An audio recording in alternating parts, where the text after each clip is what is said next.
আমার নবীজি জীবনের যতগুলো যুদ্ধ অভিযান পরিচালনা করেছেন এর মধ্যে সবচেয়ে বড় অভিযান হলো তাবুক অভিযান। 30,000 সৈন্য নিয়ে রাসূল রওনা করেছিলেন। 30,000 সৈন্য নিয়ে রোমানদের বিরুদ্ধে যুদ্ধ পরিচালনা করবেন, কিন্তু তাবুক থেকে আবার ফিরে আসলেন, যুদ্ধ হলো না। মদিনায় তিনি এসে আমার নবীজি মসজিদে নববীর মধ্যে ঢুকলেন। এমন সময় একজন সাহাবী, নাম তার কাব বিন মালিক রাদিয়াল্লাহু তাআলা আনহু, আমার নবীর সামনে এসে হাঁটু গেড়ে বসে গেছেন। বসে বলছেন, হুজুর আমি আপনার কাছে মাফ চাইতে আসছি, কি হয়েছে, কি করেছো বলো। সঙ্গে সঙ্গে কাব বিন মালিক বলছেন, ইয়া রাসূলুল্লাহ, তাবুক অভিযানে আপনি সবাইকে নিয়ে চলে গেছেন, আমিও যেতে চাচ্ছিলাম, কিন্তু গড়িমসি করে আমি যাই নাই। গড়িমসি বুঝলেন তো নাকি? এলাকায় কি বলে? হ্যাঁ, আলসামি। ওই ঠিক আছে, আলসামি। আপনাদের নোয়াখালীর ভাষা তো মাশাআল্লাহ ভালো লাগে, আলহামদুলিল্লাহ, অনেক সুন্দর। আমার বন্ধুগণ, গড়িমসি করে যায় নাই হুজুর। এই কথা বলার সঙ্গে সঙ্গে রাসূল বলছেন, কাব বিন মালিক, তুমি তাবুকে যাও নাই কেনা? আমি তাবুকে যুদ্ধে যাই না, অভিযানে যাই নাই। আর কে যাও নাই বলো? হুজুর হেলাল বিন উমাইয়া যায় নাই। আর কে যাও নাই বলো? মুরারা বিন রাবিয়া যায় নাই। আর কে? হুজুর জানি না। মোট কয়জন হলো? 3 জন। রাসূল নোট নিয়ে নিলেন, নোট করলেন। 3 জন যাও নাই, ভালো কথা। কেন যাও নাই? কি জন্য জানো? হুজুর গড়িমসি করেছি, আলসেমি করেছে, যেতে পারতাম তবুও যাই নাই। হুজুর মাফ চাইতে আসছে, আমারে মাফ করে দিয়েন। রাসূল বলছেন, কাব তুমি এখন আমার সামনে থেকে যেতে পারো। তাকে পাঠায়া দিলেন। আমার নবীজি মদিনার মসজিদের সামনে নোটিশ দিয়ে দিলেন, কাব বিন মালিক, হেলাল বিন উমাইয়া, মুরারা বিন রাবিয়া, এই 3 জন ব্যক্তির সঙ্গে মদিনার সকল মুসলমানদের সকল প্রকার যোগাযোগ, কথাবার্তা, সালাম কালাম সব কিছু বন্ধ, বয়কট। সবকিছু কি বয়কট। এই কথা শোনার সঙ্গে সঙ্গে কাব বিন মালিক যেন আকাশ থেকে ভেঙে পড়লেন। নিজের বাড়ির দরজায় গিয়ে নক করছেন, আমার স্ত্রী দরজা খোলো। দরজার কাছে এসে বলছে, স্বামী আমার দরজা খুলবো ঠিক, আপনার ঘর, আপনার বাড়ি, আপনি তো অবশ্যই ঘরের মধ্যে ঢুকবেন, কিন্তু আমি আপনার স্ত্রী, আমি আপনাকে আল্লাহর নামের কসম করে বলছি, যে লোককে আমার রাসূল পর্যন্ত বয়কট করেন, আমি তার বউ হলে হবে কি আমি তাকে বয়কট করে আমি ঘরের পিছন দিক থেকে বের হয়ে যাব। আল্লাহু আকবার। এই কথা শোনার সঙ্গে সঙ্গে কাব বিন মালিকের ভিতরে ঢুকলেন না, বাইরে বের হয়ে আসলেন। সামনে ছোট্ট 2টা বাচ্চা, 11 বছর 13 বছরের ছোট্ট ছোট্ট বাচ্চাকে দেখলেন। দেখে বললেন, হে আমার কলিজার টুকরার সন্তান, এদিকে আসো। সন্তানগুলো বলছে, দেখা করবো না আব্বা। কথা বলবো না কেন? রাসূল বয়কট করেছেন, আমরাও তোমাকে বয়কট করলাম, যাও। হেলাল বিন উমাইয়া 70 বছরের বুড়া মানুষ, যখন তার কানে চলে গেছে রাসূল তার বিরুদ্ধে বয়কটের ডাক দিয়েছেন, উনি করলেন কি, ঘর থেকে একটা দড়ি নিলেন, দড়ি নিয়ে চলে আসলেন মদিনা মসজিদের সামনে। এসে মসজিদের সামনে একটা খুঁটি দেখলেন, খুঁটিতে তিনি তার দড়ি বাঁধলেন। এক সাইডে দড়িটা খুঁটির সঙ্গে বেঁধে, দড়ির অনেক প্রান্ত দিয়ে নিজের হাত 2টা নিজের স্বেচ্ছায় বেঁধে সবাইকে বলছে, হেলালের মতো পোড়া কপাল কি আছে যার বিরুদ্ধে আল্লাহর পয়গম্বর বয়কটের ডাক দিয়েছেন। নিজের হাত স্বেচ্ছায় বেঁধে রাখলেন। শেষ পর্যন্ত দেখা গেল তার হাতে দাগ পর্যন্ত পড়ে গেছে, ঘা পর্যন্ত হয়েছে। মুরারা বিন রাবিয়া গর্তের মধ্যে, পাহাড়ে গুহার মধ্যে সেজদায় পড়ে পড়ে কাঁদতে কাঁদতে বেকারার হয়ে যাচ্ছেন। এই 3 জন ব্যক্তি আল্লাহর দরবারে তওবা করতে লাগলেন। 40টা দিন পার হয়ে গেছে, চোখের পানি ফেলতে ফেলতে সব বেকারার হয়ে গেছেন।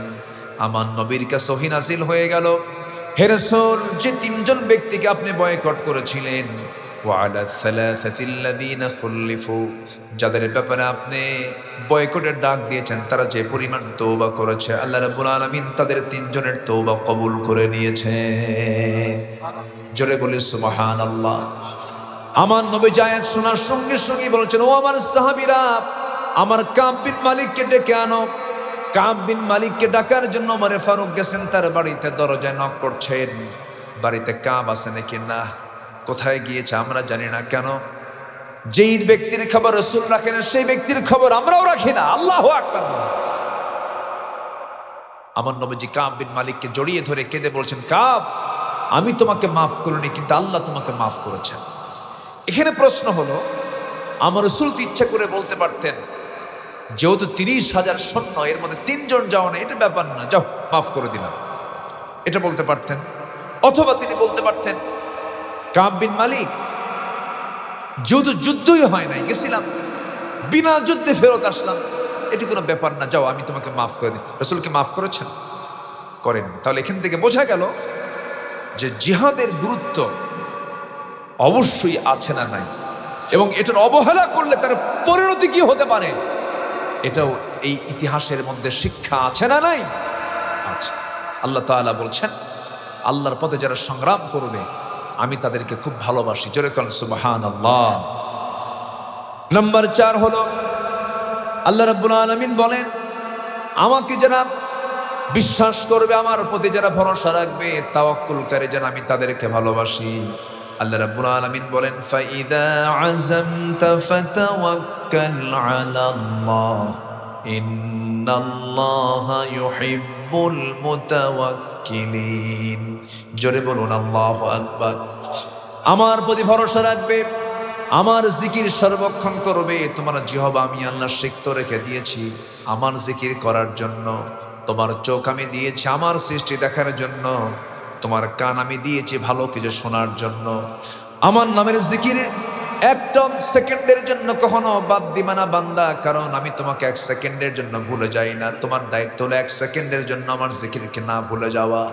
কারণ আল্লাহ রাব্বুল আলামিন শক্ত একটা আয়াতে বলছেন, ওয়ামান আ'রাদা আন যিকরি ফাইন্না লাহু মাঈশাতান দানকা ওয়া নাহশুরুহু ইয়াওমাল কিয়ামাতি আ'মা قال رب لم حشرتني أعمى وقد كنت بصيرا। জোরে বলুন আল্লাহু আকবার। একটু কান লাগান, খুব গুরুত্বপূর্ণ একটা কথা বলতে চাচ্ছি, একটু মনোযোগ দিয়ে শুনবেন। জিকিরটা কি? যে বান্দা আমার জিকির থেকে, আমার কোরআন থেকে, আমার নামাজ থেকে, আমার স্মরণ থেকে যে বান্দা নিজেকে গুটিয়ে রাখবে, আমি তাকে হাসরের দিন অন্ধ করে তুলব, দুনিয়ার জীবনটা আমি তার জন্য সংকীর্ণ করে দেব। আমার বন্ধুগণ, এটা কার ওয়াদা? আসতে বলবেন না, কার ওয়াদা? চলে যাচ্ছেন? বসেন, আর একটু সময় একসঙ্গে দোয়া করে দেব। একটু বসেন। সবাই যদি চলে যান তাহলে তো আমারও তো যাওয়ার ইচ্ছা আছে, আমিও তো যাব। আমি কি শেষ করে দেব? আলোচনা চালাই, জোরে বলি ইনশাআল্লাহ। অনেক সুন্দর মানুষ আপনারা, আমি খুব খুশি আলহামদুলিল্লাহ। এই শীতের ভিতরে আপনারা যে এসেছেন, এই তো বিশাল ব্যাপার। মানে এই আসার জন্য সবাইকে পুরস্কার দেওয়া দরকার, বুঝলেন? এটা বিশাল ব্যাপার। কিন্তু এটা এই ঠান্ডা ঠান্ডা মাটিতে বসে আছে। জি মাশাআল্লাহ, মাশাআল্লাহ, বলি আলহামদুলিল্লাহ। যে কিতাবকে ঘিরে আজকের এই আলোচনা, আজকের এই প্রোগ্রাম, এই কিতাব আল্লাহ রাব্বুল আলামিন আমাকে আপনাকে দিয়েছেন নিয়ামত হিসাবে। আল্লাহ তাআলা যত নিয়ামত বান্দাকে দিয়েছেন, আল্লাহ পাক বান্দাকে যত বরকতে ধন্য করেছেন, এর মধ্যে শ্রেষ্ঠ নিয়ামত হচ্ছে আল্লাহ তাআলা আমাকে আপনাকে বেস্ট একটা উপহার দিয়েছেন, তা হলো কালামে হাকিম। এই কোরআনটা আল্লাহ পাক আমাকে আপনাকে দিয়েছেন। যদি এই কিতাব যদি না থাকতো, আমি আল্লাহকে চিনতাম না, রসুলকে চিনতাম না, জান্নাত বুঝতাম না, জাহান্নাম বুঝতাম না। এটা এমন একটা ম্যাপ, যে ম্যাপে ভালো করে যদি সার্চ দেওয়া যায়, জান্নাত এবং জাহান্নামের অ্যাড্রেস এই কিতাবের মধ্যে খুঁজে পাওয়া যায়। জোরে বলে সুবহানাল্লাহ। এমন একটা জানালা এটা, যেটা খুললে পরেই জান্নাত জাহান্নামের দৃশ্যগুলো দেখা যায়। এবং আল্লাহকে যদি কেউ চিনতে চান, গোটা 3 ভাগের 1 ভাগ জুড়ে আল্লাহ পাক তার নিজের পরিচয় দিয়েছেন এই সূরার মধ্যে। 30 পারার 10 পারাই হলো কার পরিচয়? আল্লাহর পরিচয়। কারণ আমার আল্লাহকে আগে চিনতে হবে। আমার আল্লাহকে, আমার আল্লাহ তো সেই আল্লাহ যিনি সংক্ষিপ্ত করে তার একটা পরিচয় তিনি দিয়েছেন। দেখবেন যে কোনো বই যখন কেউ লেখে, কবিদের সেই বইয়ের লেখক পরিচিতি থাকে না, লেখা থাকে না, শর্ট করে লেখা থাকে, পিছনে হোক সামনে হোক লেখক পরিচিতি অথবা কবি পরিচিতি লেখা থাকে বইয়ের সাথে। তা আল্লাহ তাআলা যে কোরআন যে রচনা করেছেন, কোরআন যে পাঠিয়েছেন, তার একটা সংক্ষিপ্ত পরিচিতি আল্লাহ পাক একটা সূরার মধ্যে কমপ্লিট করে দিয়েছেন। যারা পড়েন ঠোঁট মিলিয়ে বলুন, قل هو الله أحد الله الصمد لم يلد ولم يولد ولم يكن له كفوا أحد। আল্লাহ এক, আল্লাহ স্বনির্ভর, আল্লাহ কাউকে জন্ম দেন নাই, কারো থেকে জন্ম হয়ে আসেনও নাই, তার সমকক্ষ পৃথিবী তার দ্বিতীয় কেউ নাই। এই সূরাটা অত্যন্ত দামি। যদি কেউ সূরাকে যদি নিয়মিতভাবে রাতে ঘুমানোর পূর্বে যদি 3 বার তেলাওয়াত করে ঘুমায়, আল্লাহ তাআলা তাকে গোটা 30 বার কোরআনের তেলাওয়াতের সওয়াব আল্লাহ পাক তার আমলনামায় দিয়ে দেন। জোরে বলি সুবহানাল্লাহ।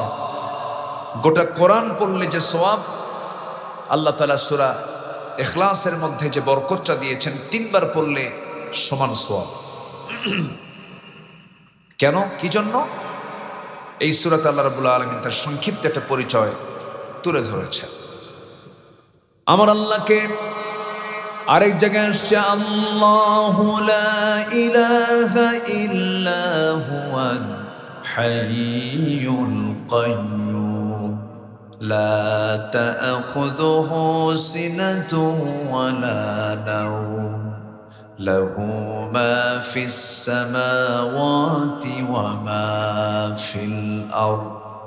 আমার আল্লাহকে হুয়াল্লাহুল্লাযী লা ইলাহা ইল্লা হু আল মালিকুল কুদ্দুসুস সালামুল মুমিনুল মুহাইমিনুল আজিজুল জব্বারুল মুতাকাব্বির সুবহানাল্লাহি আম্মা ইউশরিকুন। জোরে বলুন আল্লাহু আকবার। আমার আল্লাহকে হুয়াল আউয়ালু ওয়াল আখিরু ওয়াল যাহিরু ওয়াল বাতিন ওয়া হুয়া বিকুল্লি শাইইন আলীম। আমার আল্লাহকে তাবারাকাল্লাযী জা'আলা ফিস সামাই বুরুজান ওয়া জা'আলা ফিহা সিরাজান ওয়া কমারান মুনীরা وهو الذي جعل الليل والنهار خلفة لمن أراد أن يذكر أو أراد شكورا। জোরে বলুন আল্লাহু আকবার। আমার আল্লাহ তো সেই আল্লাহ যিনি আকাশে বহু গ্রহ রাজি সেট করেছেন, তাতে রেখে দিয়েছেন প্রদীপ্ত সূর্য এবং আলোকিত চাঁদ রেখে দিয়েছেন। সূর্যের যে নিজস্ব চাঁদ নাই, নিজস্ব আলো নাই, আল্লাহ পাক তা ১,৫০০ বছর আগে এই আয়াতে তা ফাইন্ড আউট করেছেন। এরপরে তিনি বলছেন, তিনি তো সেই মহান প্রভু যিনি রাতকে দিনের খিলফা করেছেন, স্থলাভিষিক্ত করেছেন, যিনি রাতের ভিতরে দিন ঢুকান, দিনের মধ্যে রাত ঢুকান, শীতকালে দিনকে রাতের মধ্যে ঢুকায় দিয়া রাতকে লম্বা করে দেন, আবার গ্রীষ্মকালে রাতের মধ্যে দিন ঢুকায়, আবার গ্রীষ্মকালে দিনের মধ্যে রাত ঢুকায় দিয়া দিনটা লম্বা করে দেন। এমন ক্ষমতা পৃথিবীর কেউ রাখে না, এমন ক্ষমতা যার, তিনি আমার। চিল্লায় বলুন কে? আসতে বলবেন না, তিনি কে? আল্লাহ। তিনি চিরস্থায়ী, তন্দ্রা যান না, নিদ্রা তো দূরেই থাকলো, ওয়ালা ইয়াউদুহু হিফযুহুমা, কোনো কিছু সংরক্ষণে তার কোনো ক্লান্তিও নাই। চিরকাল সুবহানাল্লাহ। তিনি কি শুধু মানুষকে চালান না সবাইকে চালান? আমার আল্লাহ এমন আল্লাহ যিনি শুধু মানুষকে চালান না, তিনি সবাইকে চালান। ছোট্ট পিঁপড়া আল্লাহ তাকেও চালান। বিশাল বড় প্রাণী হাতি, আল্লাহ সে হাতিকেও চালান। সকল প্রাণীর, সকল প্রাণী জগতের রব যিনি, তিনি কে? আসতে বলবেন না, তিনি কে? আল্লাহ তাআলা। দেখুন এই শীতের ভিতরে আমরা কত কষ্ট পাচ্ছি। কষ্ট হচ্ছে। উলিপুরে আমার মাহফিল ছিল, কুড়িগ্রাম, গত দুদিন আগে। সেখানে এত ঠান্ডা, হিমালয়ের পাশে তো, হিমালয় তো সাথেই, পঞ্চগড়ের পাশেই তো হিমালয়। এত তীব্র ঠান্ডা যে ঠান্ডার ঠেলায় আমার দুই দাঁতের মাড়ি কাঁপতেছে। তোর কাঁপলে ওয়াজ করবো কেমনে কত? এত ঠান্ডা, বাতাস আসতেছিল এবং প্রচন্ড ঠান্ডা। মানুষের চেহারা দেখতে পাইনি সেদিন। সবার চেহারা দেখে শুধু বোরকার মতো চোখ বের করে, সব ঢেকে ফেলা, এত তীব্র ঠান্ডা। এই যে কষ্টের মধ্যে আমরা ঠান্ডাটা অনুভব করছি।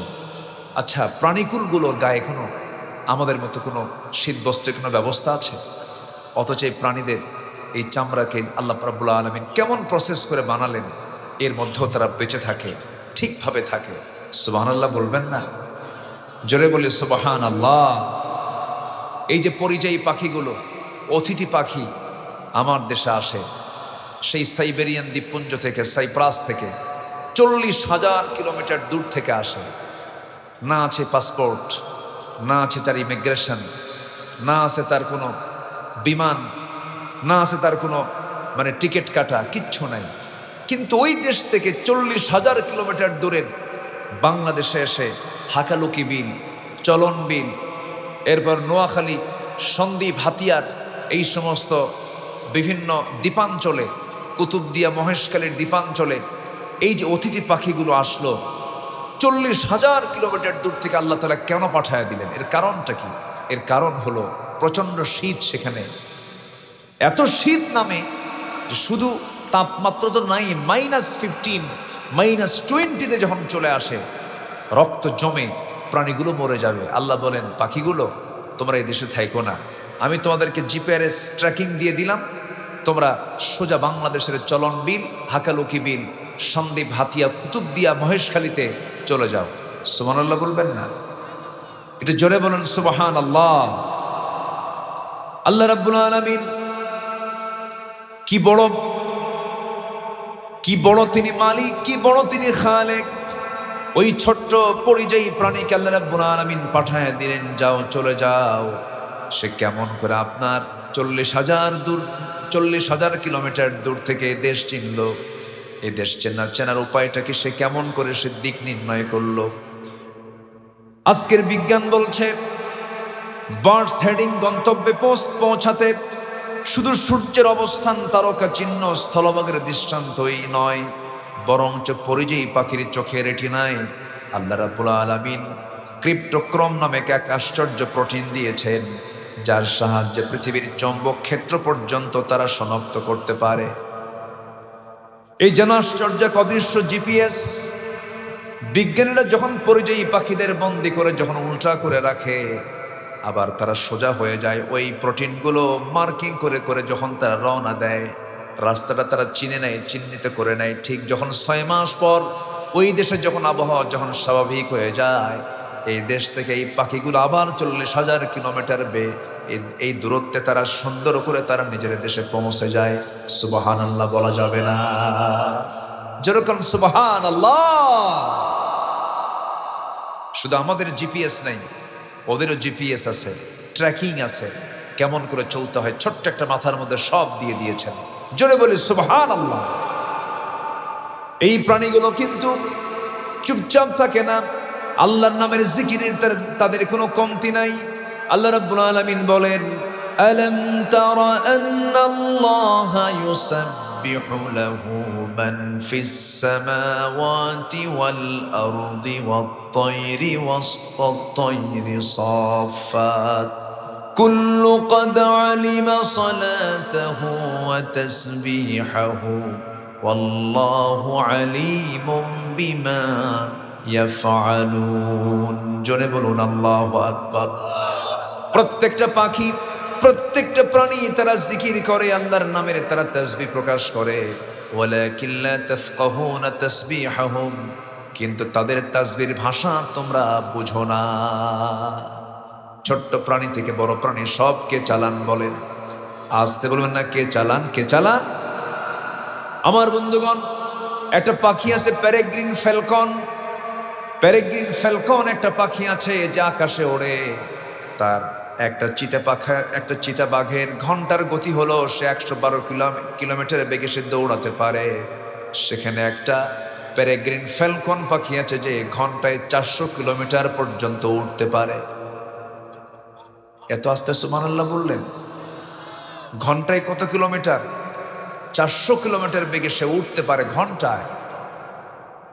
কেমন করে সম্ভব?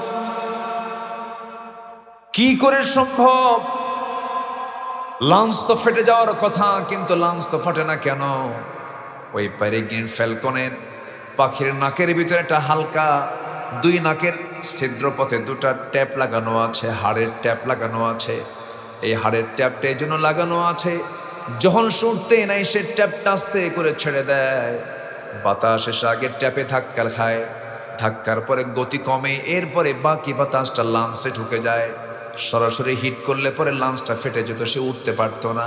ঠিক এই পেরেগ্রিন ফ্যালকনের পাখির এই হাড়ের ট্যাপটার এই প্রযুক্তি আজকে বিমানে ব্যবহার করা হয়েছে। সুবহানাল্লাহ বলা যাবে না? এখন বলুন, বিমান থেকে পাখি না পাখি থেকে বিমান? আধুনিক কোনটা বলেন? হ্যাঁ, বিমান। বিমান আধুনিক। বিমান তো এখনো পাখির মতো এখনো সেই লেভেল আসতেই পারে না। পাখি তো ফ্লাইং ল্যান্ডিং যখন তখন। ওর বাড়িতে নামতে কি চট্টগ্রাম নামা লাগে? পাখি যখন ওর বাড়িতে ঢোকে তখন কি চট্টগ্রাম নেমে এরপর আসে নাকি? ঠিক আছে না? একটা পাখি তার বাসার সামনে এসে ল্যান্ডিং করে, আবার ফ্লাইং করে সেখান থেকে। এখন বলুন, লাইফ স্টাইলে, জীবনযাত্রায় পাখি এগিয়ে না মানুষ এগিয়ে? বলুন, কে এগিয়ে? পাখি এগিয়ে। তার সময়ের কোনো লস নাই। যাত্রাবাড়ি থেকে উত্তরা যাবেন 19 ঘন্টাও লাগে। যাত্রাবাড়ি থেকে উত্তরা আমার একবার মনে আছে, আমি 19 ঘন্টা লাগছিল, 19 ঘন্টা। একজন কইছে আল্লাহু আকবার, মানে আশ্চর্য হয়েছে। ঠিক আছে, উত্তরা এয়ারপোর্ট থেকে জেদ্দা যেতে লাগে হলো 5 ঘন্টা। আর আমার দেশের, আমাদের শৃঙ্খলা এত সুন্দর পরিচালনা পদ্ধতি, মাঝে মাঝে যাত্রাবাড়ি থেকে উত্তরা যেতে লাগে 19 ঘন্টা মাত্র। সম্মানিত ভাইয়েরা, পাখির কোনো জাম নাই, কোনো জাম লাগে না, কিচ্ছু লাগে না। যখন তার প্রয়োজন উঠলো আবার সে ল্যান্ডিং করলো। সুবহানাল্লাহ বলা যাবে না ভাই? সম্মানিত ভাইয়েরা, ছোট্ট একটা প্রাণী আছে যেটার জন্য আমরা ভয় পাই। আচ্ছা, মশা মানুষকে ভয় পায় না মানুষ মশাকে ভয় পায়? বলেন, কে ভয় পায়, মশা না মানুষ? কি শক্তিশালী আমরা, তাই না? মশারি টাঙ্গায় কে? মানুষ। কার ভয়ে? মশার ভয়। জেলখানায় থাকি, মশা আসিস না তুই। ঠিক আছে, মোটামুটি কিসে থাকি? জেলখানায়। চতুর্দিকে মশারি দিয়া, তাও আবার কি দেখি যে তল দিয়ে সব ভালো করে লাগানো আছে কিনা। কিন্তু মশাকে আল্লাহ পাক কি শক্তি দিয়েছেন দেখেন। শীতের রাত দেখলেন যে চতুর্দিকে নেটিং করা, পাকা বাড়ি, মশা মনে হয় নাই। শুধু লাইট বন্ধ করে বালিশে মাথা রাখার 10 মিনিটের মধ্যেই নাকের কাছে কানের কাছে এসে সারেগামা পাধানিসা। কি ঠিক কিনা? আছে না নাই বলেন? ওর খুঁজলো কেমন আপনাকে, পাইলো কেমন আপনাকে বলেন? এই ছোট্ট একটা প্রাণী। বিজ্ঞান বলছে 75 ফুট দূর থেকে সে টের পায় এখানে কোন সলির মধ্যে শুয়ে আছে। সুবহানাল্লাহ বলবেন না? আমার চোখ দেখলো না, ওর চোখ ঠিকই দেখতে পেল। এবং এই মশার যে চোখটা, ডিফেন্স ড্রোন ক্যামেরাগুলো যা আছে, আধুনিক যে ড্রোন ক্যামেরা যা আবিষ্কার হয়েছে, এই মশার চোখকে রিসার্চ করে। সুবহানাল্লাহ বলেন। মশার চোখকে রিসার্চ করে আধুনিক যে ড্রোন ক্যামেরা, ডিফেন্স ড্রোন, এগুলো সব মশার চোখকে রিসার্চ করে তৈরি হয়েছে। আর নাকের কাছে এসে যে ভন করে, এটা কিন্তু তার মানে কণ্ঠের আওয়াজ নয়, ভোকাল করার আওয়াজ নয়, এটা হচ্ছে তার পাখার আওয়াজ। আজ পর্যন্ত পৃথিবীতে মশার দেহে যে মেশিন দিয়েছেন আল্লাহ তাআলা, অর্থাৎ যে তার পাখাটা নড়ায় প্রতি সেকেন্ডে, তার পরিমাণ হলো, প্রতি সেকেন্ডে তার পাখা নড়ায় হলো 400 থেকে 500 বার। আজ পর্যন্ত মশার গায়ে যে মেশিনটা আল্লাহ পাক দিয়েছেন, এমন মেশিন পৃথিবী থেকে আবিষ্কার করতে পারে। যেরকম সুবহানাল্লাহ। আল্লাহ তাআলা মশার কথা কোরআনে বলেন নাই? বলেছেন। কাফেররা কয় মাযা আরাদাল্লাহু বিহাদা মাসালা, তোমার আল্লাহর কাজ নাই কাম নাই, মশার কথা কোরআনে আসছে। দেখেন আজকে মশা নিয়ে কত গবেষণা চলছে। আল্লাহ রাব্বুল আলামিন কত আগে বললেন, ইন্নাল্লাহা লা ইস্তাহি আন ইয়াদরিবা মাসালান মা বাউদাতান ফামা ফাওকাহা। আমার বন্ধুগণ, এই মশাটা আল্লাহ রাব্বুল আলামিন কত আগে এই প্রসঙ্গ আল্লাহ রাব্বুল আলামিন কোরআনে তুলে ধরেছেন। মশা যখন আমার আপনার গায়ে যখন পড়তে নেয়, সে কিন্তু তার সুরটা ঢুকায় দেয়। সুর বুঝলেন তো? মশার সামনে সুর আছে না, চিকন একটা সূক্ষ্ম একটা সুইয়ের মতো সুর আছে। এই সুরটা যদিও চিকন দেখতে দেখা যায়, কিন্তু এর মধ্যে গবেষণা করে দেখা গেছে 6টা ডিপার্টমেন্ট নিয়ে একটা সুর, 6টা অংশ আছে। 6টা অংশ মিলে একটা সুর। প্রথম 2টা অংশ দিয়ে আগে করে কি, যখন কোনো বান্দার চামড়ায় যখন দেহে যখন পড়ে, সঙ্গে সঙ্গে 2টা অংশ দিয়ে, প্রথম 2টা অংশ দিয়ে চামড়াটা ফেরে ফেলে। চামড়া কিন্তু ফেরে ফেলে দেয়। আপনি তো লক্ষ্য করে দেখুন, আপনার দেহের ভিতরের রক্ত সে বের করে আনতেছে, আপনি টের পাচ্ছেন না। কত সূক্ষ্ম অপারেশন তার। আগে চামড়াটা ফেরে ফেললো, এরপরে পরের 2টা অংশ দিয়ে সে কি করে, ব্লাড ভেসেল খুঁজতে থাকে। ব্লাড ভেসেল খুঁজে খুঁজে বের করে, শনাক্ত করে ফেলে খুব অল্প সময়ের ভিতরে।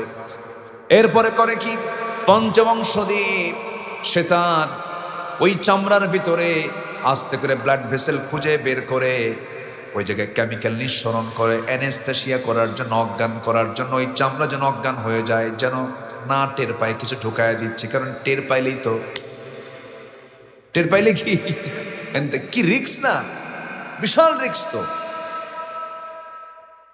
অপারেশন করবে, প্রথম 2টা অংশ দিয়ে আগে চামড়া ফেরে ফেললো, পরের 2টা অংশ দিয়ে ব্লাড ভেসেল খুঁজে বের করলো, 5ম অংশ দিয়ে সে কেমিক্যাল নিঃসরণ করে চতুর্দিকে অ্যানেস্থেসিয়া করলো, চতুর্দিকে অজ্ঞান করে ফেললো। অজ্ঞান করার পরে 6ঠম অংশ দিয়ে আস্তে আস্তে করে সে তার হুলটা ফোটায় দিল, একদম গভীরে চলে গেল। পরিমাণ মতো সে রক্তগুলো শুষে আনলো, পরিমাণ মতো এনে সে চট করে চলে গেল।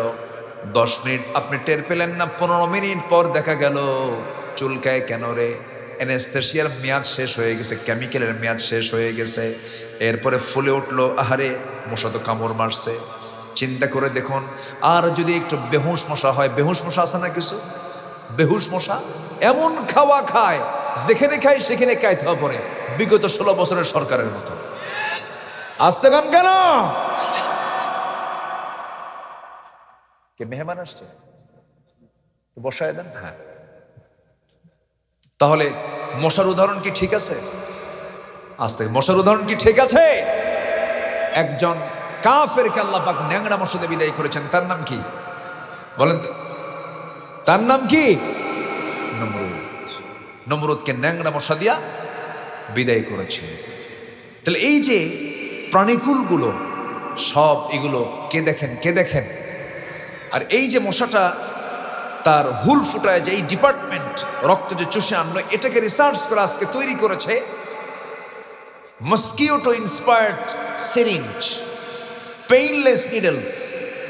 একটা আধুনিক একটা সিরিঞ্জ তৈরি হয়েছে, যা এই মশার সুরকে গবেষণা করে আবিষ্কার করেছে। সুবহানাল্লাহ বলবেন না? আল্লাহ তাআলা সকল সৃষ্টি নাড়াচাড়া করেই আজকে আধুনিক দুনিয়াতে আধুনিক কিছু যন্ত্রপাতি আমরা দেখতে পাচ্ছি। এগুলো মানুষের নয়, মূলত কার সৃষ্টির নাড়াচাড়া? বলেন কার সৃষ্টি? আল্লাহর সৃষ্টি। বান্দা যদি সব বানাতেই পারতো, একটা চাল বানান, 100 গ্রাম পানি বানান, তৈরি করেন দেখি, একটা চাল তৈরি করেন, একটা ভুট্টা তৈরি করেন। আছে ক্ষমতা কারো? পৃথিবীর কারো ক্ষমতা আছে? ক্ষমতা কার? আসতে কবেন না, ক্ষমতা কার? আল্লাহ পাক। সে আল্লাহ রাব্বুল আলামিন বলেছেন, বান্দা আমি সেই আল্লাহ, যে আল্লাহ শুধু আমি তোমার রব নই, আমার পরিচয় হলো, যারা পারেন ঠোঁট মিলিয়ে বলুন আলহামদুলিল্লাহি রাব্বিল আলামিন। সবাই বলুন আলহামদুলিল্লাহি রাব্বিল আলামিন। আমি সবার রব, সবাইকে চালাই।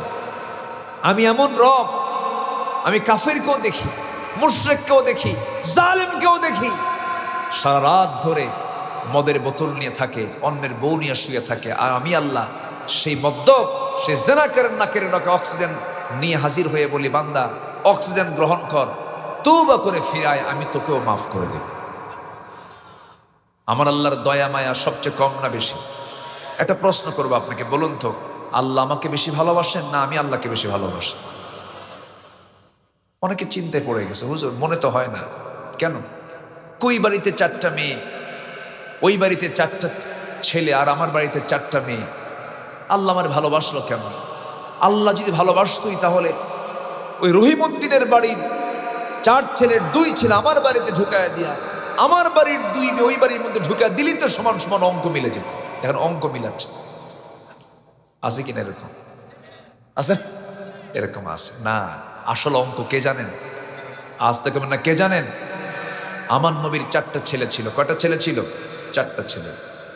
সিরাত গ্রন্থে এসেছে, কেউ বলেছেন 3টা, কেউ বলেছেন 4টা ছেলে ছিল। 4 ছেলে কি জীবিত ছিল? আচ্ছা, দেওয়ার পরে টেনে নিয়ে যাওয়া কষ্ট কম না আরো বেশি? বেশি। বিশ্বনবীর পরিবারে 4টা ছেলের সন্তান শৈশবে বিদায় হয়ে গেল। আম্মা জান আয়েশা সিদ্দিকা রাদিয়াল্লাহু আনহা, এমন কোন নারী কি পৃথিবীতে আর দ্বিতীয়টা কখনো আসবে? তার কয়টা মেয়ে ছিল, কয়টা ছেলে ছিল বলো? তার কি কোনো বাচ্চা কাচ্চা ছিল? তাহলে আম্মা জান আয়েশার ঘরে একটা বাচ্চা নেই, তিনি মা ডাকটা শুনতে পারেন না। তিনি কি ব্যর্থ? তিনি কি পরাজিত? আমার নবীজির 4টা ছেলে হওয়ার পর 4টাই মরে গেল, আমার নবী কি ব্যর্থ? না। ঈসা আলাইহিস সালাতু ওয়াস সালাম একজন নবী ছিলেন। কি ছিলেন? তার কি সন্তানাদি ছিল? না। কখনো মনক্ষুণ্ণ হওয়া যাবে না। আল্লাহ বান্দাকে যা দিয়েছেন তার উপরই প্রশান্তি নিয়ে থাকতে হবে, জিকির যেন কখনো বাদ না পড়ে। একটা বিষয় মাথায় রাখবো, আমরা কেউ যতটুকু না ভালোবাসুক, আমার আল্লাহ আমাকে সবচাইতে বেশি ভালোবাসেন, আর আমার দায়িত্ব হলো সকল কিছুর চাইতে আমার আল্লাহকে আমার সবচেয়ে বেশি ভালোবাসতে হবে। আল্লাহ রাব্বুল আলামিন বলেন, ওয়াল্লাযীনা আমানু আশাদ্দু হুব্বান লিল্লাহ। ঈমানদার যারা, তারা সবচাইতে বেশি মহব্বত করবে আল্লাহকে। আজকে আমার আলোচনার সাবজেক্ট হলো আল্লাহ কাদেরকে ভালোবাসেন, আল্লাহ কোন ধরনের বান্দাগুলোকে ভালোবাসেন।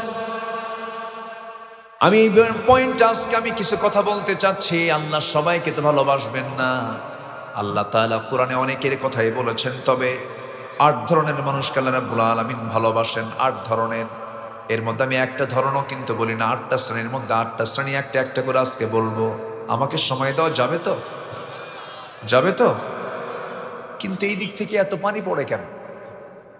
এই তো কামসার পড়ছে, আমি তো ভিজে যাচ্ছি, আমি আর মুরব্বি ভিজে যাচ্ছি, প্রচুর পানি পড়তেছে। দেখি একটু, হ্যাঁ একটু বেশি করে দিই না, যা আছে কপালে দেখি 2 ঘন্টা যেন চলে থাকুক। এইবার সম্মানিত ভাইয়ের, আজকে ঠান্ডার তীব্রতা কম।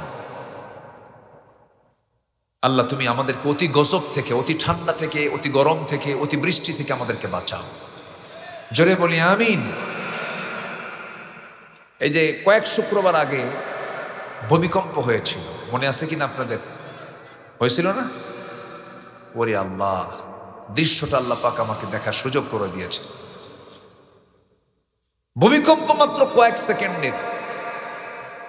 ধানমন্ডি, বারিধারা, জিওএইচএস, গুলশান, বনানী, সব ভিআইপি জোন।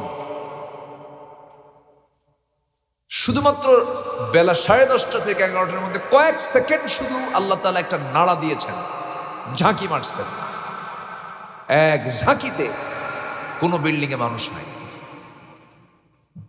সব ফ্ল্যাট থেকে স্বামী বউ থুইয়া, বউ স্বামী থুইয়া, বাচ্চা মা থুইয়া, মা বাচ্চা থুইয়া সব দৌড়। জুতো পায় না খালি পায়ে,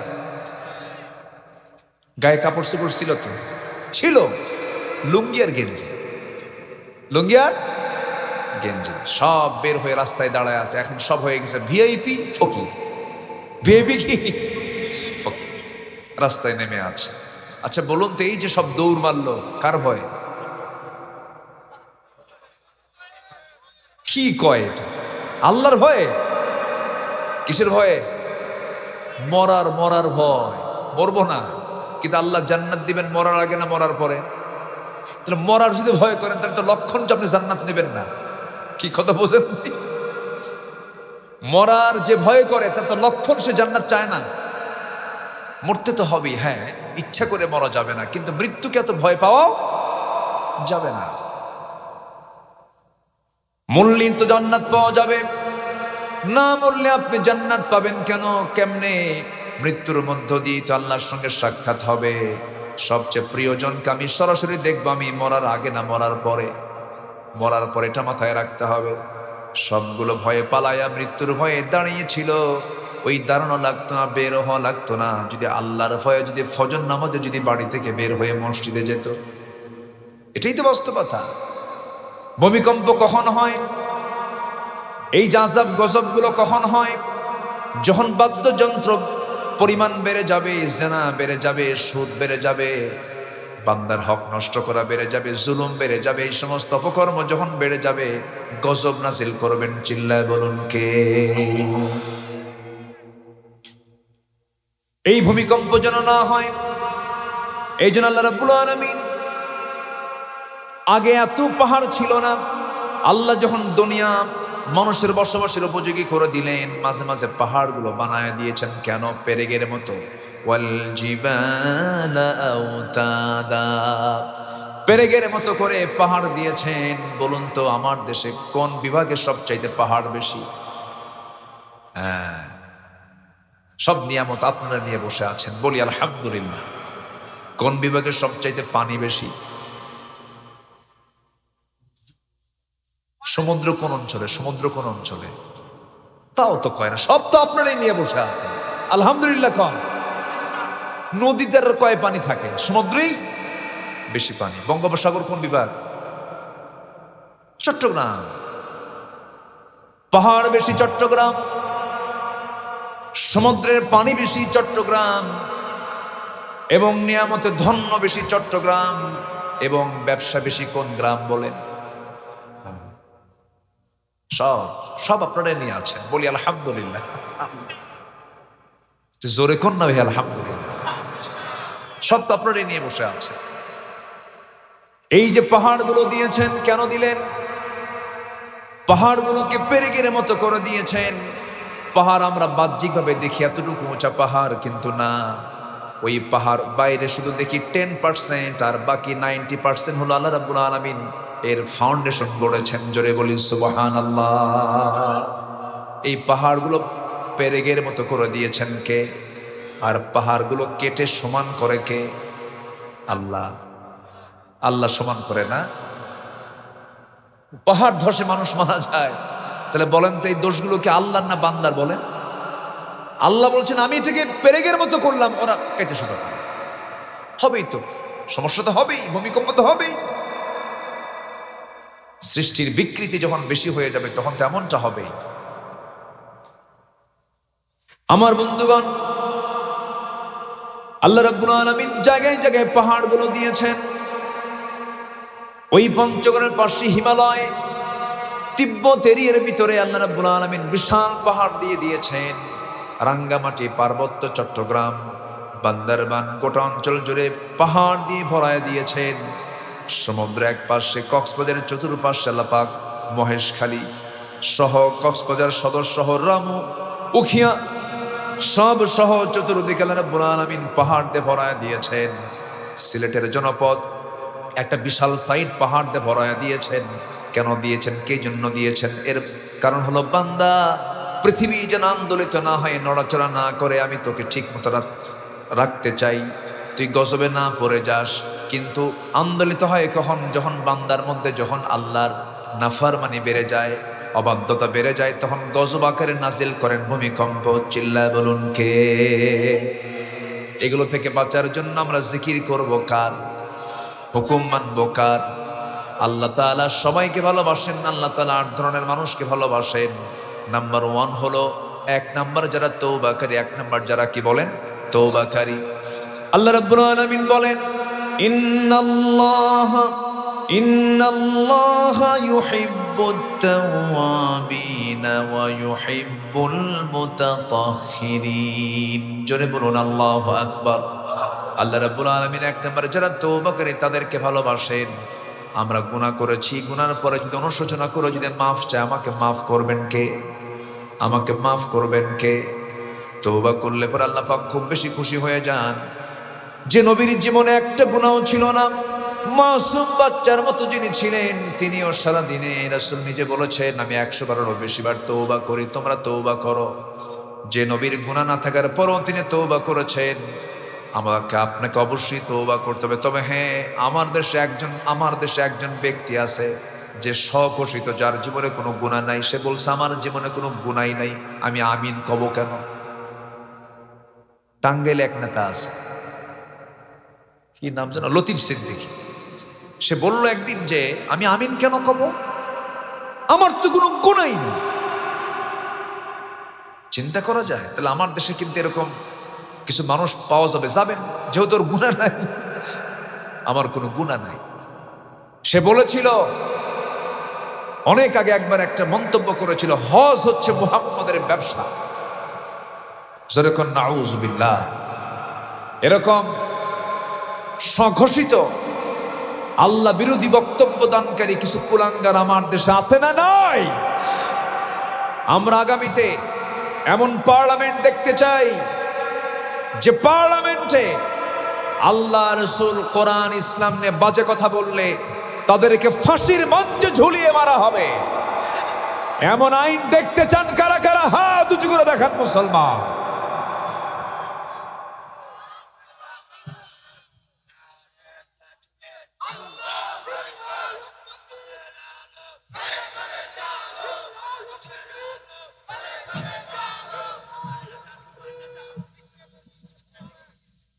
কাম সারছে,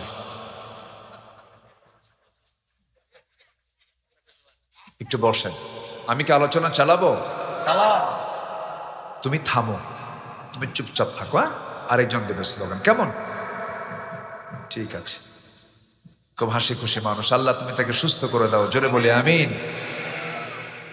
আমরা যাদেরকে নিয়ে একটু হাসি তামাশা করি, একটু পাগল অথবা একটু অটিস্টিক যারা থাকে, জানেন আমার আপনারা অনেক আগে তারা জান্নাত পেয়ে যাবে। বলি আলহামদুলিল্লাহ। যারা মনে করেন যে আল্লাহ আমার ঘরে তুমি এরকম একটা অসুস্থ বাচ্চা দিলা, অসন্তুষ্ট কখনো হবেন না। জানেন ওই সন্তানটা আপনার নাজাতের কারণ হয়ে যেতে পারে।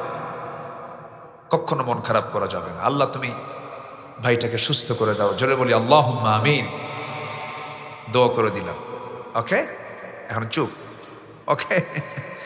একবার এক মাহফিলে, কোথায় যেন এক মাহফিল ছিল আমার, এরকম এক প্রতিবন্ধী, পাশে চেয়ার ফাঁকা, হাজার হাজার মানুষ সামনে বসা, ও এসে চেয়ারে বসে গেল। দেখছেন কিনা আপনারা জানি না, দেখছেন না আপনারা? দেখছেন অনেকে। চেয়ারে বসে গেল, রাতের বেলা দেখি সানগ্লাস লাগাইছে। এদেরকে কখনো ধমক দেওয়া যাবে না। আমি তাকে বসায় রেখেই কথা বললাম। সব তো কমিটির লোকের আসছে, ওকে উঠায় দেবে না, না না, ও বসুক, ও বসুক। এদেরকে কখনো ধমক দিবেন না, কখনো না। কখনো আন্ডার এস্টিমেট করবেন না। এরা হচ্ছে আমাদের জন্য পরীক্ষা। এরা আমাদের জন্য কি? পরীক্ষা। এটা আল্লাহর মাখলুক তারা। আল্লাহ তুমি তাকে সুস্থ করে দাও। জোরে বলি আমিন।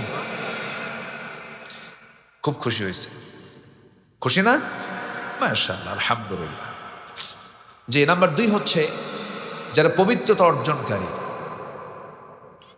দেখবেন অনেক অনেক মানুষ, বিশেষ করে দেখবেন আপনার হোটেলে আমরা যাওয়ার পথে, যে নূরজাহান কুমিল্লা আছে না, টাইম স্কয়ার, তো আরো কি কি সব তো হোটেলগুলো আছে মিয়া বাজারের দিকে, বিভিন্ন জায়গায়। হোটেলে যখন যাওয়া হয়, মানুষের কিছু বিচিত্র চিত্রগুলো দেখা যায়। দাঁড়া থেকে পেশাব করতেছে, একদম কুত্তা মার্কা, নাউজুবিল্লাহ বলবেন না। দাঁড়ায় থেকে, যেরকম কুত্তা একটা ঠ্যাং খাড়া করে, জাস্ট এ ডগ স্টাইল। কেন মুসলমান কেন এরকম হবে? তার এই নাপাকি থেকে সে পরহেজ থাকতে পারে না, পেশাব করে পানি নেয় না। এরকম লোক আছে না নাই বলেন তো? ভাই চলো নামাজ পড়ি, কি ভাই আমার প্যান্ট ঠিক নাই, এই কথা কিন্তু প্রায় শোনা যায়। আছে না নাই বলেন তো? ভাই চলো মসজিদে, বলে যাবে আমার প্যান্ট ঠিক নাই, নাপা, মনে হয় 2 বছরের শিশু। আছে না? আল্লাহ তাআলা ওই ধরনের ব্যক্তিকে সবচেয়ে বেশি শাস্তি দিবেন যারা পেশাব থেকে নিজেকে পরহেজ না করতে পারবে। আল্লাহ সবচেয়ে বেশি শাস্তি তাদেরকে দিবে। এটা এক প্রকার পবিত্রতা। নাপাকি থেকে নিজেকে পরহেজ রাখা এক পবিত্রতা। আরেকটা পবিত্রতা হলো আল্লাহ রাব্বুল আলামিন মুশরিকদের ব্যাপারে বলেছেন, ইন্নামাল মুশরিকুনা নাজাসুন, মুশরিকরা হলো নাপাক। মুশরিকরা কি? নাপাক।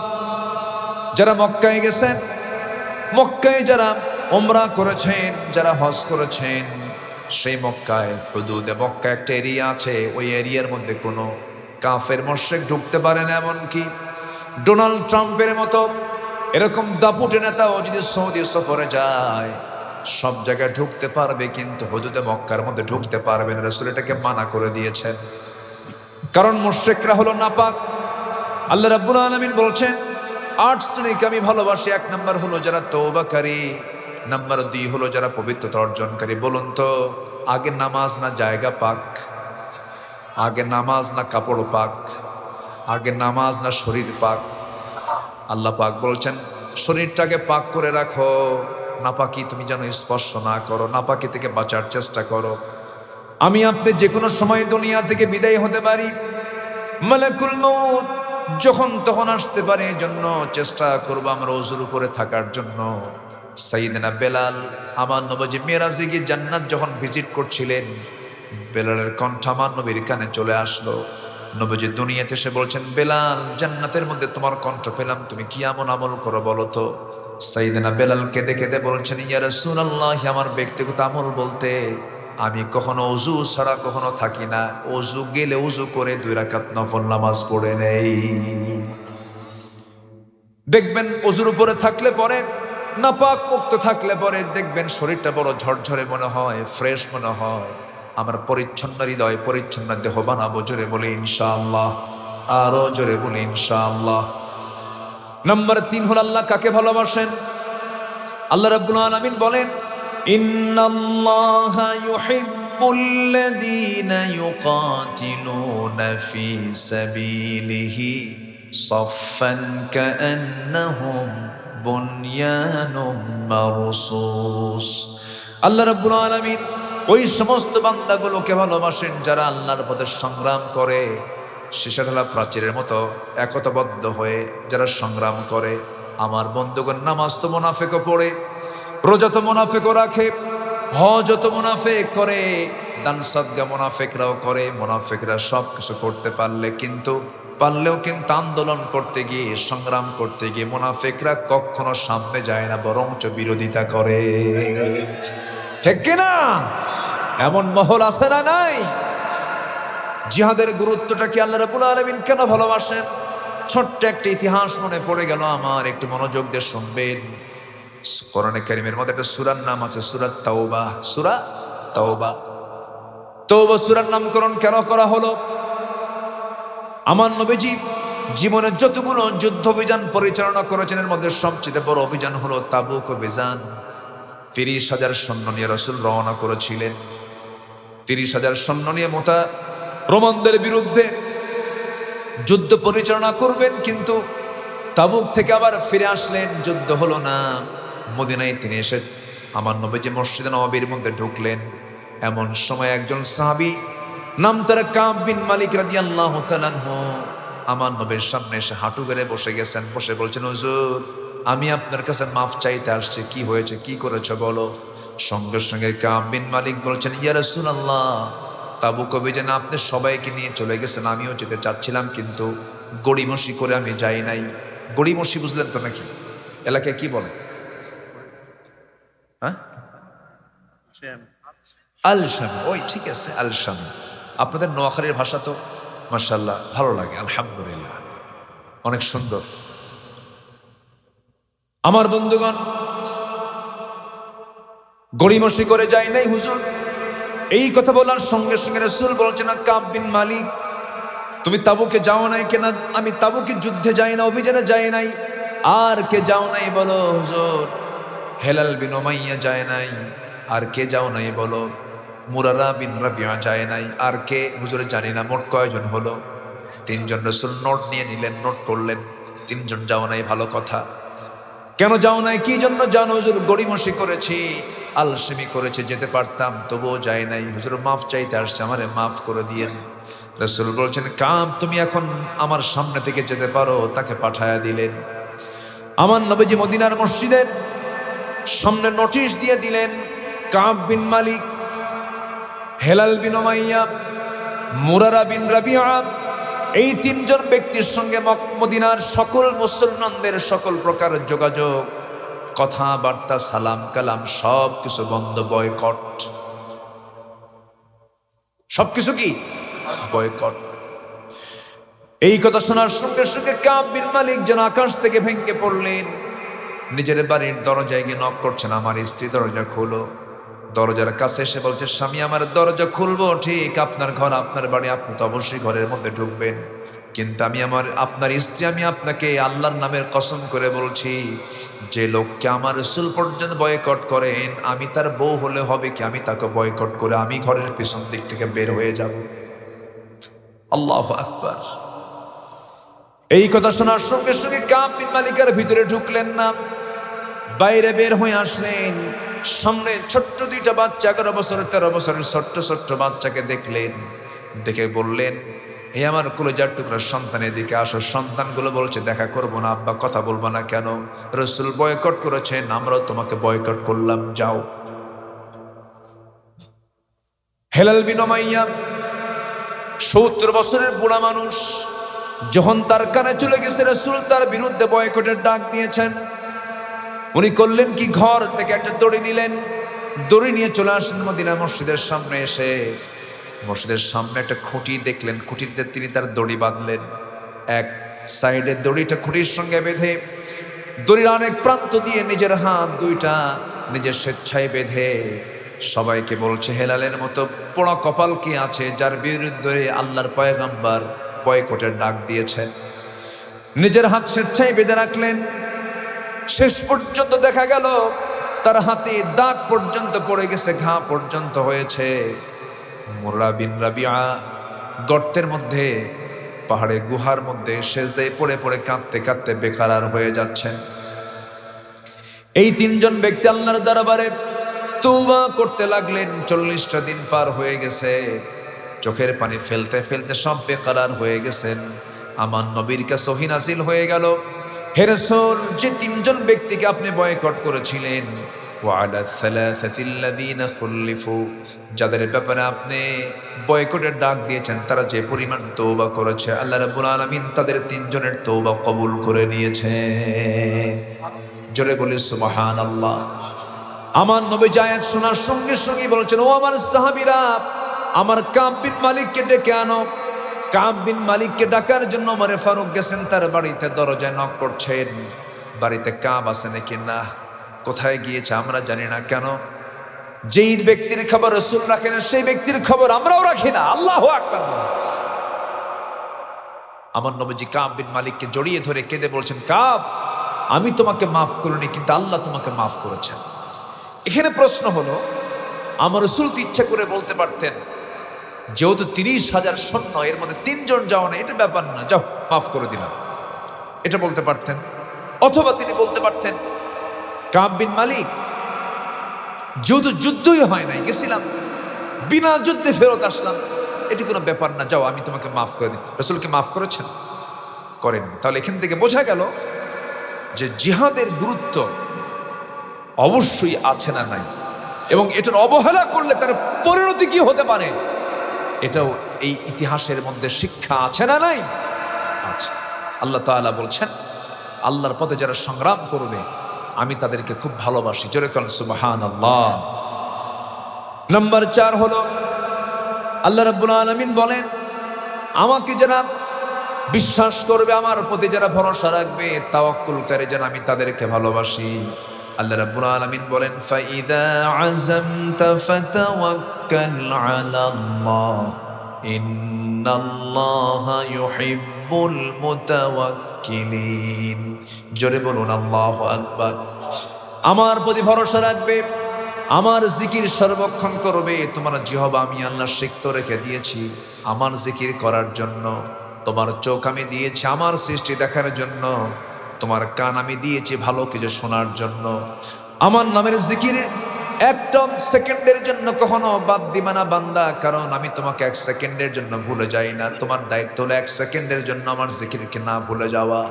কারণ আল্লাহ রাব্বুল আলামিন শক্ত একটা আয়াতে বলছেন, ওয়ামান আ'রাদা আন যিকরি ফাইন্না লাহু মাঈশাতান দানকা ওয়া নাহশুরুহু ইয়াওমাল কিয়ামাতি আ'মা قال رب لم حشرتني أعمى وقد كنت بصيرا। জোরে বলুন আল্লাহু আকবার। একটু কান লাগান, খুব গুরুত্বপূর্ণ একটা কথা বলতে চাচ্ছি, একটু মনোযোগ দিয়ে শুনবেন।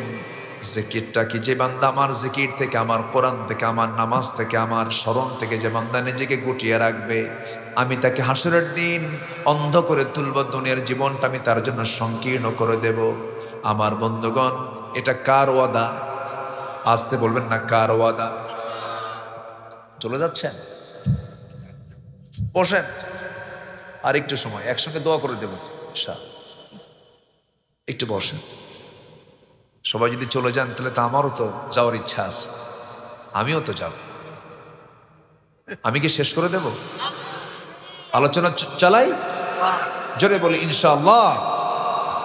অনেক সুন্দর মানুষ আপনারা, আমি খুব খুশি আলহামদুলিল্লাহ। এই শীতের ভিতরে আপনারা যে এসেছেন, এই তো বিশাল ব্যাপার। মানে এই আসার জন্য সবাইকে পুরস্কার দেওয়া দরকার, বুঝলেন? এটা বিশাল ব্যাপার। কিন্তু এটা এই ঠান্ডা ঠান্ডা মাটিতে বসে আছে। জি মাশাআল্লাহ, মাশাআল্লাহ বলি আলহামদুলিল্লাহ। বেরিত হওয়া যায় না, এত ঠান্ডা, কুয়াশা পড়ছে। সম্মানিত ভাইয়েরা, একটু মনোযোগ দিয়ে কথাটা শোনেন। জিকিরটা কি? সাইয়েদনা ওমর ফারুকের নাম তো সবাই শুনেছি। কয় নাম্বার খলিফা? এই মাইকের আওয়াজ তো কেমন যেন হয়ে গেল, আগের মতো নাই আর। সম্মানিত ভাইয়েরা, সাইয়েদনা ওমর ফারুক রাদিয়াল্লাহু তাআলা আনহু দ্বিতীয় খলিফা ছিলেন। কয় নম্বর খলিফা ছিলেন? দ্বিতীয় খলিফা। বহুদিন আগে আমার প্রায় কথাটা মনে হয়, এক মাহফিলে বললাম, ওমর ফারুককে চিনেন কে? সামনে থেকে ছোট্ট একটা ছেলে দাঁড়ায় বলে, হুজুর আমি চিনি। কে? আমাদের বাড়ির দোতলায় ভাড়া থাকে। তো বললাম, আব্বু তুমি 100-তে 100 পাইছো কেন? তুমি যতদূর জানছো ততদূর উত্তর দিয়েছো, মাশাআল্লাহ। ওকে খুব খুশি করলো। এই ওমর কিন্তু ভাড়া থাকা ওমর না। এই ওমর হচ্ছে সে ওমর যে ওমরের হুঙ্কারে কাফিরদের শিবির থরথর করে কাঁপত। ওমর, আল্লাহু আকবার। সবাই হিজরত করেছেন রাতের আধারে, ওমর ফারুক হিজরত করেছেন দিনের আলোতে। কাউকে তিনি পরোয়া করতেন না। তো ওনার ইন্তেকালের সময় হলো। জিকিরটা কি একটু বোঝার জন্য তার ছোট্ট একটা প্রেক্ষাপট আমি টানতে চাচ্ছি। ইন্তেকালের সময় হয়ে গেছে, উনি সারা জীবন দোয়া করেছেন, আল্লাহ তুমি আমাকে শহীদি মওত দান করবে। আল্লাহুম্মা রযুকনি শাহাদাতান ফি সাবিলিক ওয়াজআল মাউতি ফি বালাদি রাসূলিক। এই দোয়াটা তিনি প্রায় করতেন। আল্লাহ রাব্বুল আলামিন তার দোয়া কবুল করলেন। ফজর নামাজে দাঁড়িয়েছেন নামাজ পড়ার জন্য। প্রথম রাকাত ঠিক মতোই পড়েছেন। দ্বিতীয় রাকাতে নামাজ পড়তে নিয়ে হঠাৎ করে দেখা গেল দ্বিতীয় রাকাতে রুকুতে চলে গেছেন। একজন জালিম এসে তার ডান পাশে এসে বিষাক্ত ছুরি হাতের মধ্যে নিয়ে তার পেটে ঢুকায়া দিয়েছে। তখনও তিনি অতটুকু আক্রান্ত হন নাই। ওই মুহূর্তে তিনি দাঁড়িয়ে গেছেন, কিন্তু ওই আততাই ওই জালিম করলো কি, আবু লুলা মাজুসি তার নাম। দাঁড়ানোর সঙ্গে সঙ্গে সাইয়েদনা ওমর ফারুকের পেটের দিকে উপর্যুপরি চাকু দিয়ে 2টা স্টেপ মেরেছে, 2টা আঘাত মেরেছে। একবার ঢুকায় আবার ঢুকিয়েছে। এবারের আঘাতে তিনি আর নিজেকে নিয়ন্ত্রণ করতে পারলেন না। ভুঁড়ি কিছু অংশ বাইরে বের হয়ে গেছে, নামাজটা শেষ করতে পারলেন না, সেন্সলেস হয়ে জমিনে পড়ে গেলেন। কয়েক ঘন্টা চলে গেল, কয়েক ঘন্টা যাবার পর সেন্সটা ফিরে এসেছে। ছেলে আব্দুল্লাহকে ডাক দিয়ে বলছে, আব্দুল্লাহ আমার জন্য কিছু পানি আনো। আব্দুল্লাহ ভেবেছেন পানি চাচ্ছেন, আব্বা তাড়াহুড়ো করে এক গ্লাস পানি এনে বলছে, আব্বা এই যে পানি, পান করুন। ওমরে ফারুক বলছেন, তুমি আমার জন্য কিসের পানি আনছো? পান করার জন্য? না না, পান করব না, আমার তো ফজর এখন আদায় হয় নাই, হুজুর পানি নিয়ে আসো। জোরকান সুবহানাল্লাহ। এটার নাম কি? জিকির। বলেন এটার নাম কি? বলেন জিকির। হুজুর পানি নিয়ে আসো। অজুর পানি যখন নিয়ে আসা হলো, কষ্ট করে তিনি অজু বানালেন, গামছা দিয়া পেটটা বাঁধলেন, ভরিটা বেঁধে ফেললেন, দাঁড়িয়ে পড়ার চেষ্টা করলেন, পারলেন না, ইশারা করে বসে বসে নামাজটা পড়লেন। আব্দুল্লাহর চোখের পানি দেখে বলছে, কলিজার টুকরা সন্তান, কাঁদো কেন? তুমি আমার জন্য কেন কান্নাকাটি করছো? আব্বা আপনি আহত, রক্তাক্ত, আমি কাঁদবো না কেন? আব্বা আপনার জন্য ডাক্তার এনেছি। ডাক্তার সামনে বসলো, ডাক্তার বলল, আমিরুল মুমিনিন এই গ্লাসের দুধটা আপনি পান করুন। তিনি বিসমিল্লাহ বলে দুধ পান করলেন, কিন্তু দুধটা পেটে থাকলো না, নারী ফুটো হয়ে গেছে, তার পেট দিয়ে দুধগুলো সব বের হয়ে গেল। ডাক্তার বলে ফেললেন, ইন্না লিল্লাহ, আমার সব চেষ্টা শেষ, আমি আর পারলাম না, আমি তো রুগীতে বাঁচাতে পারবো না, রুগীকে বাঁচানো সম্ভব হলো না।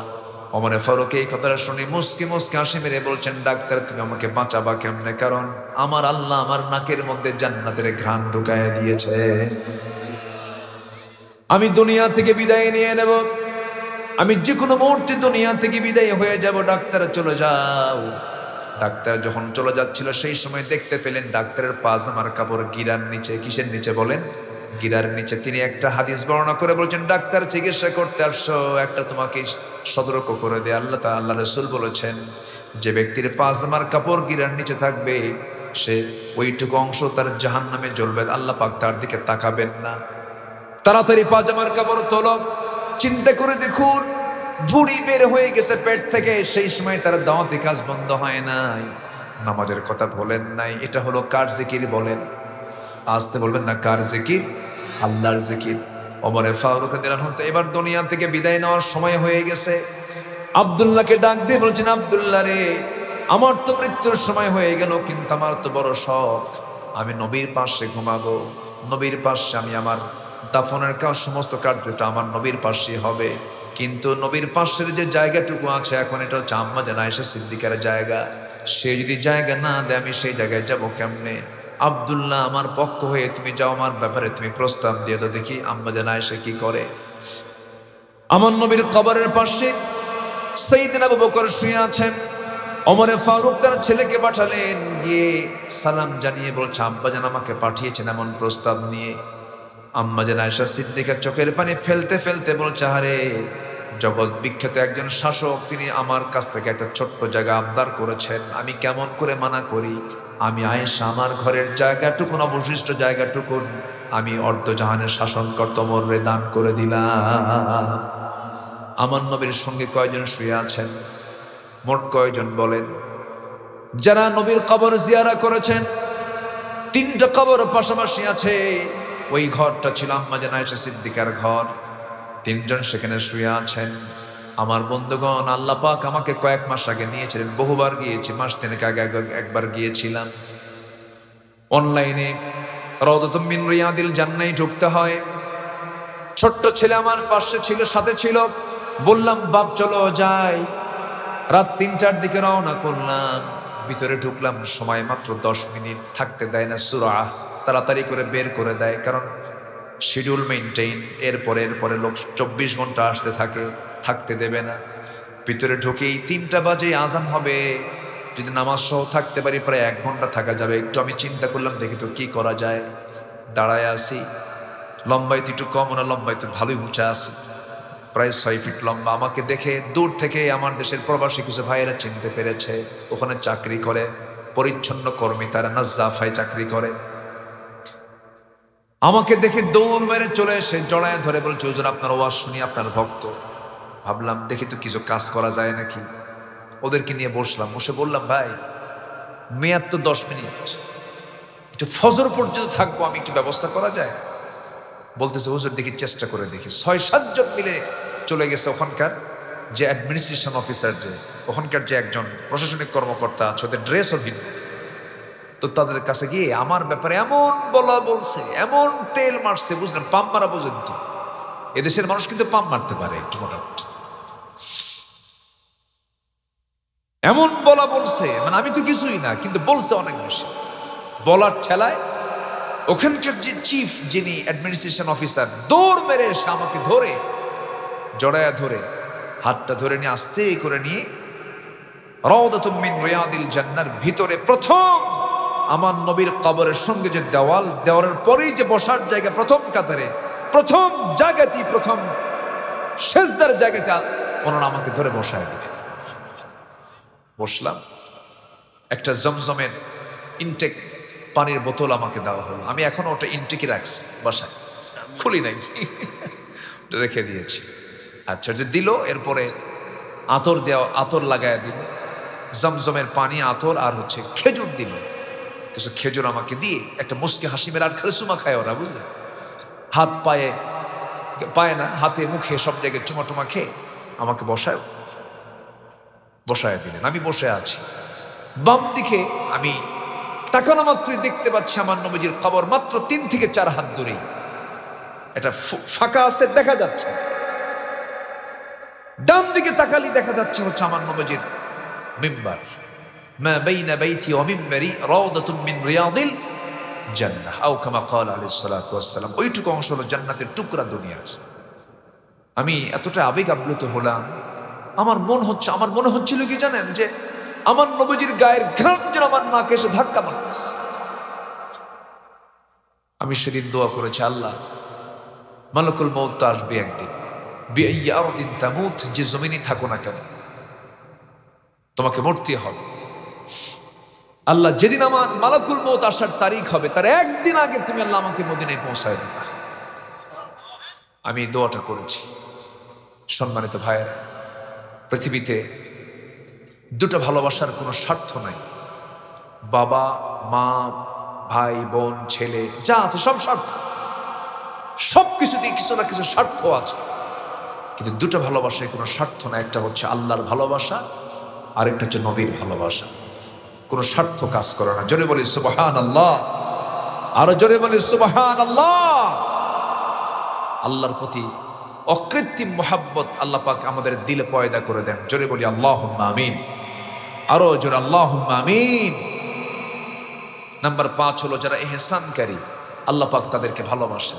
ইন্নাল্লাহা ইউহিব্বুল মুহসিনিন, আল্লাহ নিজে বলছেন, আপনি প্রতিশোধ পরায়ণ হবেন, আল্লাহ পাক আপনারও প্রতিশোধ নেবেন।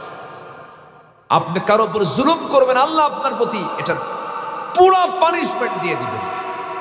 যা আজকে হাড়ে হাড়ে টের পাচ্ছে বিগত 16 বছরের ফ্যাসিস্ট সরকার। ঠিক না? জমিনে জায়গা নাই। কি দাপট, কি প্রভাব, খেলা হবে আপনার জ্যালারির জন্য। হ্যাঁ, খেলা হবে। যারা বেশি চাপা মারে তারা টিকে না।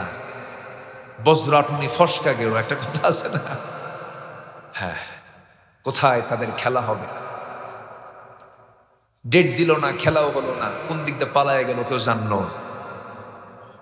সম্মানিত ভাইয়েরা, আল্লামা সাইদ রাহিমাহুল্লাহর কথাটাই আল্লাহ পাক কবুল করে নিয়েছেন।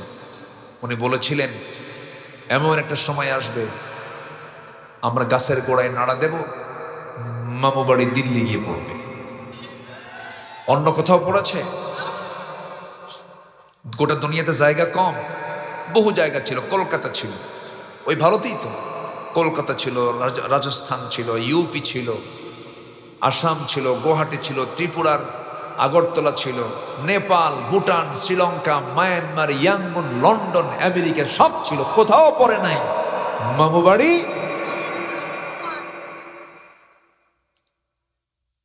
একটা বিষয় ক্লিয়ার, কান খাড়া করে শোনেন, জুলুম দিয়ে কেউ টিকতে পারবে না, ঠিক কিনা? এবং বাংলাদেশে আর নতুন করে কোনো ফ্যাসিস্ট তৈরি হওয়ার সুযোগ কেউ পাবে না। কারণ প্রজন্ম প্রজন্ম জেগে উঠেছে, প্রজন্মরা তাদের পালস বুঝতে পেরেছে। প্রজন্ম সব ইয়াং জেনারেশন তারা বুঝতে পেরেছে যে কোথায় নাড়া দিতে হবে, কোথায় কি করতে হবে। অতএব পূর্বের ছলচাতুরের রাজনীতি প্রত্যাহার করুন, ওগুলো বাদ দিয়ে স্বচ্ছতা সমাজ সেবকের মানসিকতা নিয়ে সামনে আসুন, নচেত জনগণ আপনাকে ধিক্কার দিয়ে আবার ওই লাইনে পাঠায় দেবে। ঠিক কিনা? আল্লাহ তুমি যুব সমাজকে সচেতন থাকার তৌফিক দিয়ে দাও, চরিত্রকে সুন্দর রাখার তৌফিক দিয়ে দাও। নাম্বার 6, ন্যায় পরায়ণ যারা হবে আল্লাহ পাক তাদেরকে ভালোবাসেন। নাম্বার 7, যারা মুত্তাকি তাদেরকে ভালোবাসেন। নাম্বার 8 হচ্ছে যারা সবরকারী, ইন্নাল্লাহা ইউহিব্বুস সাবিরিন। তারপরে ইন্নাল্লাহা ইউহিব্বুল মুত্তাকিন। আরেকটা হচ্ছে ইন্নাল্লাহা ইউহিব্বুল মুকসিতিন। আল্লাহ তাআলা এই 8 শ্রেণীকে ভালোবাসেন। আল্লাহ পাক এই 8 শ্রেণীর কাতারে আমাদেরকে শামিল করুন। জোরে বলি আল্লাহুম্মা আমিন।